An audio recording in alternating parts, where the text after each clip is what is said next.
KPBS On Demand is supported by Splatero, helping homeowners pay off debt by offering streamlined access to your home's equity with no additional monthly payments or new debt. Splatero provides a lump sum of payment in exchange for a share of your home's future value. Pre-qualification is available at splatero.com.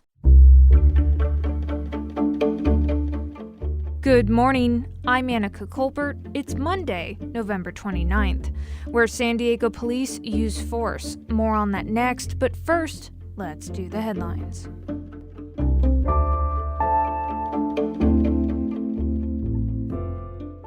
Gas prices are unchanged today. That's after a 19-day streak of gas price increases. Gas has gone up a total of 12.5 cents, with the average price of a gallon of gas now at $4.67. That's the highest price since October of 2012. One of California's leading export companies says the supply chain crisis could drag on for another year. Steve Schulte is vice president of the global supply chain for Sacramento-based Blue Diamond Growers. They're the largest supplier of almonds in the world. I think what we are projecting as a recovery is through 2023. We see the congestion continuing with ships, with labor and trucking in the United States to offload, and quite frankly, labor in warehouses and retailers to stock shelves. The National Women's Soccer League just added 2 new teams, and one of them is San Diego Wave FC. So San Diego will have a new home team to root for when the Waves begin their first season in March. Jill Ellis is the former head coach of the U.S. women's national team and the team president of San Diego Wave FC. She told KPBS Midday Edition about how the team is building a platform for success. What does that look like? It means providing all the resources for our coach. It means, a training facility that's state of the art. It's personnel that can support the players. It's creating this infrastructure. It's creating an environment for our fans to want and kind of be a part of. From KPBS, you're listening to San Diego News Now. Stay with me for more of the local news you need.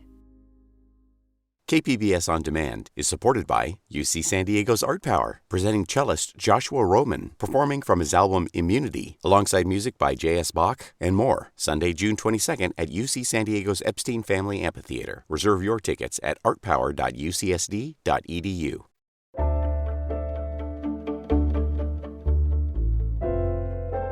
Taking a look at where police shootings have occurred in the city of San Diego reveals a vast disparity.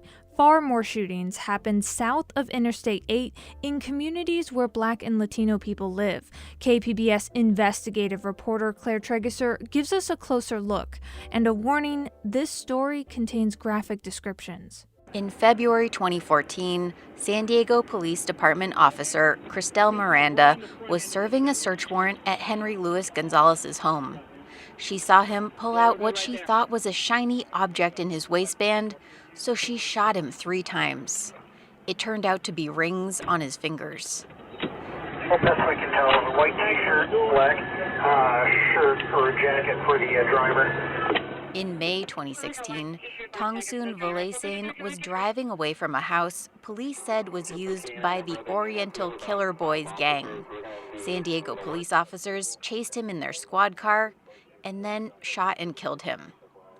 That same month, members of the department's gang unit were doing surveillance at a known gang house on Skyline Drive and ended up in a shootout with the suspects. Somebody check with Sky, he's okay. This time, no one was killed. These were among 7 police shootings over 6 years that happened in the 92114 zip code in Encanto. The cluster of cases in Encanto fits into a larger citywide trend. That's according to a KPBS analysis of almost 150 San Diego Police Department cases in which officers used force that led to significant injuries or death. Almost 70% of the use of force incidents occurred south of Interstate 8, and almost a quarter were in Southeast San Diego. In addition to Encanto, the zip codes with the greatest number of shootings were Logan Heights, Downtown, and City Heights. Anybody who lives in those communities knows that the police tend to react differently than they do in communities that are north of the 8, or into communities that have less Black and brown residents, and communities that actually are wealthier. Khaled Alexander, with Pillars of the Community, isn't surprised by the numbers. If they were to treat people in La Jolla, or if they were to treat people in Claremont or Coronado the same way, there would be immediate repercussions to their actions. Police shootings almost never happen in San Diego County's mostly white and wealthy enclaves. Consider that in a 15-year period, the combined total in La Jolla, Poway, and Rancho Santa Fe was just 3. That's fewer than half as many as there were in Encanto alone, according to the KPBS analysis. Officials from the San Diego Police Department declined an interview request for this story. In the past, Chief David Nislight has said there are more arrests in communities of color, but that doesn't mean it's discrimination. Disparities are going to exist because everything in society doesn't happen along the demographic line. And until that happens, you're going to have disparities. But Alexander says higher crime statistics in these zip codes don't justify more use of force. The idea that there's more crime in Southeast San Diego than there is in La Jolla or other communities is a myth. What you have in Southeast San Diego and those communities are a larger police presence looking for crime. The fear factor among police officers must also be taken into account. So says Ann Rios, a defense attorney. How do police view people in these areas? Do they view them as dangerous? Do they already pre-label them as gang members, as violent? Are they scared? In Encanto, 5 of the 7 people shot by police were described as gang members or associated with gangs before they were shot, according to the police department records. In the past 2 years, San Diego County District Attorney Summer Stephan rolled out a de-escalation training program that includes implicit bias training. She says it's vital. That is also dangerous because you're now not checking to make sure, do they have a weapon? What is their, what's their access? What are they doing? And then bias against a group is also coloring your ability to make intelligent decisions. But for activists like Rios, there has already been more damage to San Diego's south of 8 communities than one de-escalation training program can fix. This is a public health crisis that is happening to people and in areas that I love and live in. And I think that is incredibly scary. Folks are scared of the police. They are scared of living in their own neighborhoods. That was reporting from KPBS investigative reporter Claire Tregeser. You can search the records and a map of where incidents occurred at kpbs.org/police records.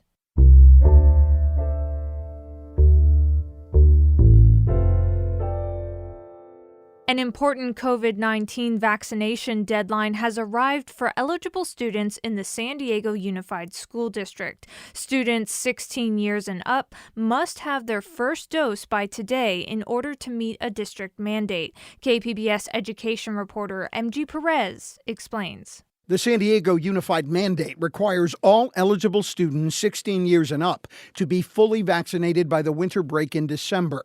That means students taking the 2-dose shots must have the first one by today. School Board President Richard Barrera. The second shot, we are set a date of December 20th. And if you get your first and second shots under those timelines, you will be fully vaccinated by the start of the spring semester and able to attend school in person. Those students who miss the deadlines will be forced to attend classes online through the district's virtual academy. And that was KPBS education reporter MG Perez.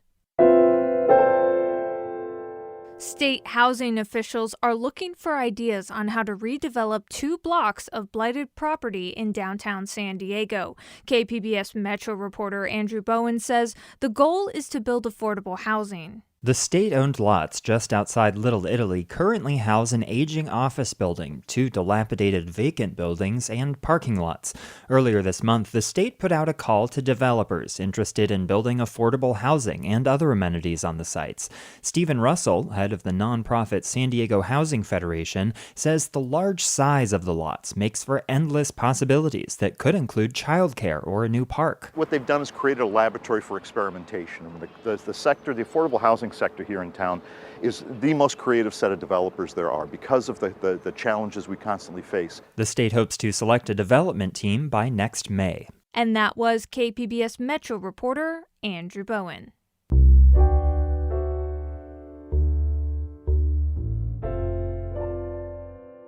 In February, the Biden administration began winding down former President Donald Trump's controversial Remain in Mexico program.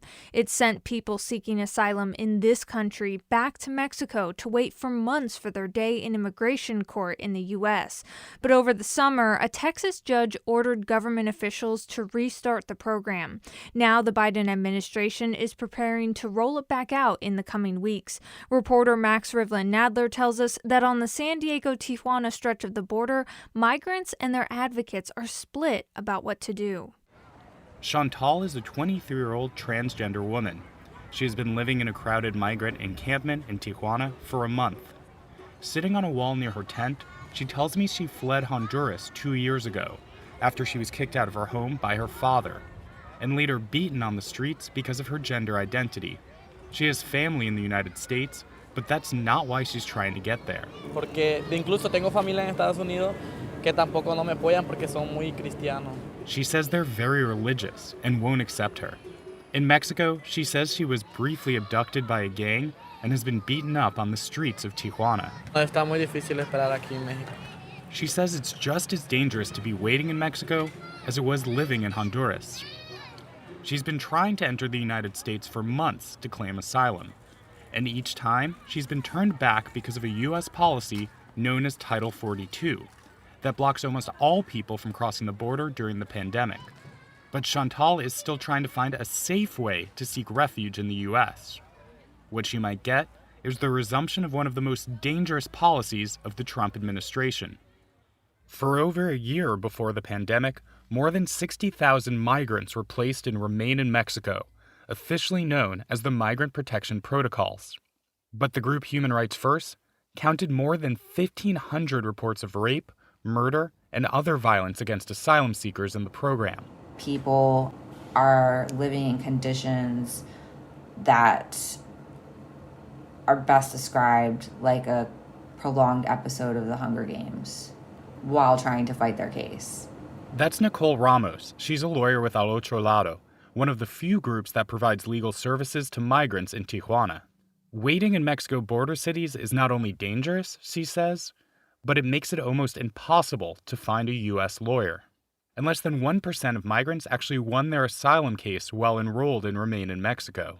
The Biden administration asked Ramos's organization, along with others, to help humanely re-implement Remain in Mexico. They refused. We are not going to touch that program.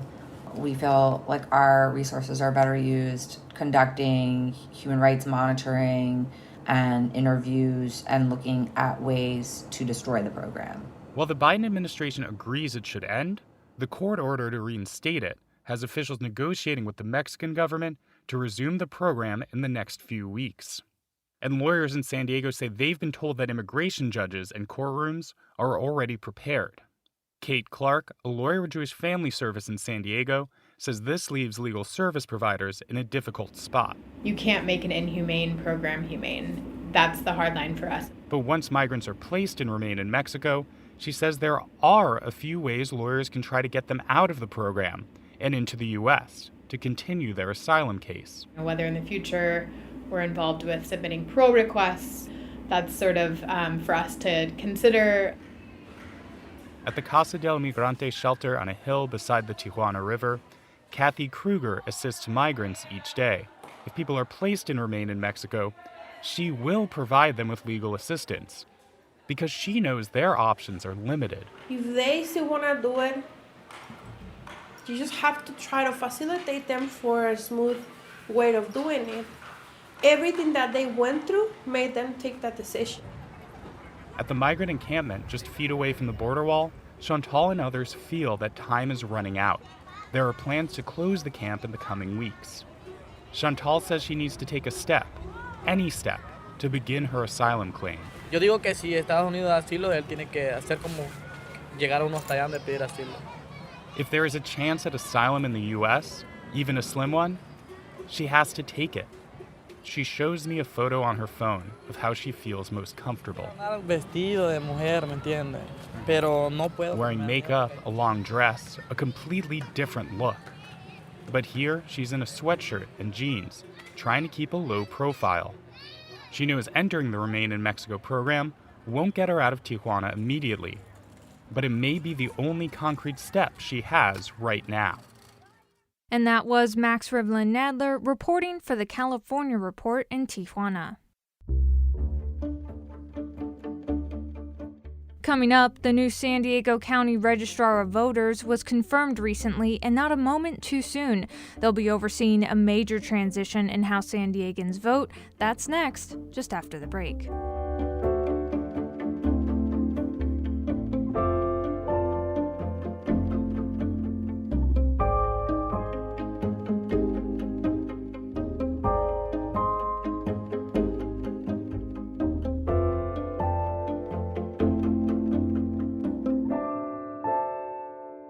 KPBS On Demand is supported by Splatero, helping homeowners pay off debt or for home improvements by offering streamlined access to your home's equity with no additional monthly payments or new debt. Splatero provides a lump sum payment in exchange for a share of your home's future value. Learn more at splatero.com.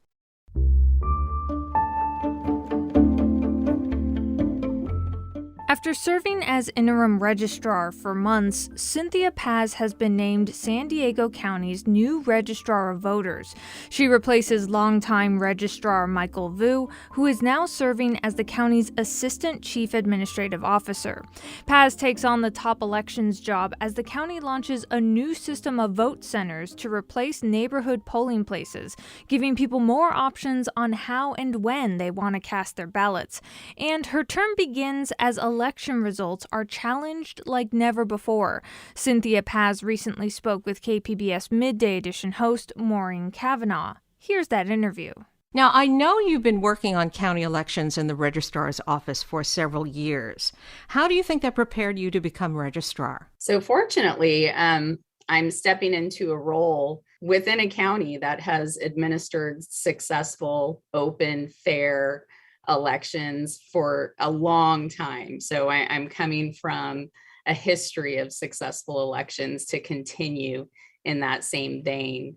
What's exciting moving forward is the implementation of the Voters' Choice Act and the vote center model. So it's providing more options for voters to cast their ballot and more services at vote centers over multiple days. Can you remind us about the range of responsibilities you have as Registrar of Voters? We're responsible here at the Registrar of Voters for administering all statewide and local elections for San Diego County. We also maintain the voter registration files and file maintenance, as well as the petitions process. So that's all under your purview, so to speak. The county has recently approved some major changes in the way in-person polling will be done. About 200 vote centers will replace neighborhood polling places, as I mentioned earlier. How is that new idea coming along? So fortunately, this has been introduced to San Diego County voters. In the November presidential general election in 2020, as well as the recent recall election in 2021, because of the global pandemic, we administered both elections under a vote center type model. So for both of those elections, we had 200 plus large voting locations open for multiple days. And we mailed every active registered voter in San Diego County a ballot. So it has been introduced to our voters, and we are joining over 60% of the state of California who has already moved to the vote center model. And have the permanent vote center sites been chosen? We're in that process right now. So we are looking at the locations that we used in both the presidential general and the recall election. And we're also starting a very robust public consultation period where we seek suggestions and comments from the public related to citing these fully accessible vote centers, as well as mail ballot drop box locations. And because this idea is relatively new to all San Diegans, can you explain how those centers will be different from the usual polling places? In the neighborhood polling place model, so in the March presidential primary in 2020, we operated that election under the traditional neighborhood polling place model. This is where a voter is assigned to a location and they must go to their assigned poll location. If they go to a different location, then they would need to vote provisionally because most likely that location would not have their correct ballot type. In the November presidential general, we had over 4,000 variations of the ballot. And in that vote center type model, we were able to provide all of those variations of the ballot at each vote center across the county. So a voter can go to any vote center and cast their ballot. It will also be open for multiple days. So in those past two elections, voting locations were open for 4 days. Going into the vote center model, we will have some locations open for 11 days, and all of the locations, 200 plus locations, will again be open for the 4 days. In addition, every active registered voter will receive a ballot in the mail. They can return that ballot by mail, or they could drop it off at any vote center or one of 130 plus mail ballot drop box locations across the county that are open for nearly a month. And how do you intend to counter some of the doubts surrounding election results? My goal is to have a more robust website and media presence, more social media, as well as pushing out accurate information for all voters to access on our website. I think that if we increase the messaging, provide awareness to voters on how elections are conducted, and the fair, accurate way elections officials conduct elections. So that is my goal. It's just to push out and make accurate information more available for voters to read and share. And Cynthia, what's intriguing about this registrar's job for you? When I came to elections, it was just the concept of providing the forum for individuals to cast their ballot. Just the idea of that direct contact with the public and providing that forum for democracy to take place is what intrigued me to come over to the registrar's office. I mean, every election, I communicate with hundreds of public observers that come and observe every aspect of the elections process, that are true warriors in elections transparency, and being able to share with them in person what we do, it fills me with such pride. That's what I truly enjoy, the participation, the forum that we provide. That was Cynthia Paes, the San Diego County Registrar of Voters, speaking with KPBS Midday Edition host Maureen Cavanaugh. And that's it for the podcast today. Be sure to catch KPBS Midday Edition at noon on KPBS Radio, or check out the Midday Edition podcast. You can also watch KPBS Evening Edition at 5 o'clock on KPBS Television. And as always, you can find more San Diego news online at kpbs.org. I'm Annika Colbert. Thanks for listening, and have a great day.